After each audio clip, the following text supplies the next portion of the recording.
حضرت ابو ہریرہ رضی اللہ تعالیٰ عنہ سے روایت ہے کہ ایک شخص نے بارگاہ رسالت میں عرض کیا، یا رسول اللہ صلی اللہ علیہ وآلہ وسلم، سب سے بہتر کون ہے؟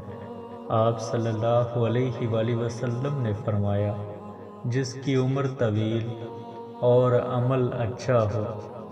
پوچھا، سب سے برا کون ہے؟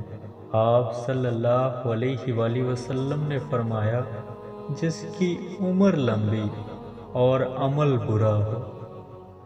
نبی پاک صلی اللہ علیہ وآلہ وسلم نے فرمایا، جو شخص چوری یا شراب خوری یا زنا میں مبتلا ہو کر مرتا ہے، اس پر 2 سانپ مقرر کر دیے جاتے ہیں جو اس کا گوشت نوچ نوچ کر کھاتے ہیں۔ نبی پاک صلی اللہ علیہ وآلہ وسلم نے فرمایا، 4 چیزیں ایسی ہیں کہ جن میں سے ایک بھی اگر کسی کے گھر میں داخل ہو جائے تو اسے برباد کر دیتی ہے اور گھر سے برکت اٹھ جاتی ہے۔ سب سے پہلا خیانت، دوسرا چوری، تیسرا شراب اور چوتھا زنا۔